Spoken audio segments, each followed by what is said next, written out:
This is Sridhar Kadari, senior journalist, managing editor, we media news.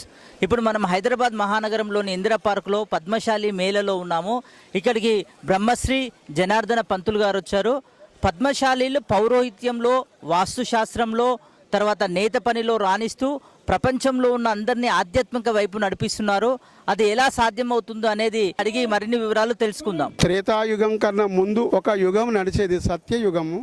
ఆ సత్యయుగం లోపల భృగు అనేటువంటి మహర్షి, ఆయన యొక్క వంశం నుండి వచ్చిందే, విరాజిల్లిందే ఈ పద్మశాలీలు. శాలి అంటే పొడవుగా నేతనేసి పెట్టేదాన్ని శాలి అంటారు. అయితే అతను ఆ దేవతలకి వస్త్రధారణ లేక నగ్నంగా ఉండటం చూసి అతనికి వారికి వస్త్రాలు అల్లి పెట్టడం వల్ల అతను పద్మశాలిగా గుర్తింపబడినారు. తర్వాత అతని వంశం నుండి వచ్చినటువంటి వాళ్ళే దాత, విధాత, మృకండ, మార్కండేయ, భావన ఋషి ఇత్యాది వాళ్ళందరూ కూడా వచ్చినారు.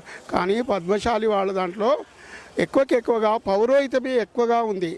దేవతలకు కూడా పౌరోహిత్యం చేసినటువంటి వాళ్ళ దాంట్లో ముఖ్యుడు భృగువే. ఆ తర్వాతనే వశిష్ఠ మహర్షి వచ్చినాడు. కనుక వీళ్ళకి ఇదే అబ్బలేదు, వీళ్ళకి జ్యోతిష శాస్త్రం కూడా మిక్కిలి అబ్బింది. తర్వాత ఇంతే కాకుండా వైద్య శాస్త్రం లోపల ధన్వంతరి అంత బిరుదుగాంచినటువంటి వాళ్ళు చాలామంది ఉన్నారు.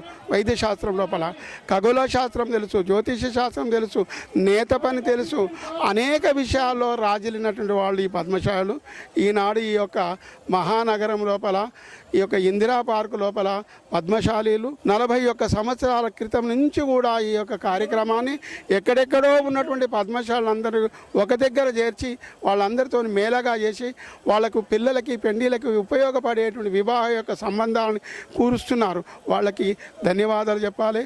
పూర్వం ఉన్నటువంటి కొండాలక్ష్మణ్ బాపీజీ కూడా చాలా కృషి చేశాడు దీని గురించి. కనుక ఈనాడు వీళ్ళందరూ కూడా ఈ కృషి చేస్తూ, అంతేకాకుండా ఇక్కడికి వచ్చిన వాళ్ళకి వైద్య సహాయం అందిస్తున్నారు. తర్వాత వాళ్ళకి అనేకమైనటువంటి ఇంకా ఇతరత్ర సహాయాలు కూడా అందిస్తున్నారు.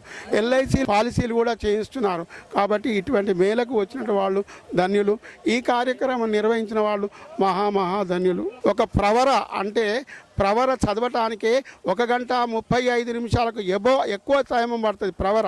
ప్రవర అనగా నెత్తిపైన పెట్టే జీలకర్ర, బెల్లము కలిపి దాని నుండి వచ్చే రసాయనము ఇక్కడ నెత్తి లోపల శిరస్సు ద్వారా ధరించడం వల్ల కలిగే క్రియ యొక్క మంత్రం మొత్తం కూడా 1 గంట 35 నిమిషాలు ఉంటుంది. అదొకటే ఉంటే పాద ప్రక్షాళన ఎక్కడ పోద్ది, మహాకన్యాదానం ఎక్కడ పోతుంది ఆ మంత్రము. కాబట్టి పద్మశాలుల యొక్క మంత్రము ఏదైతే ఉందో అది శాస్త్రీయ ప్రకారంగా ఉంది.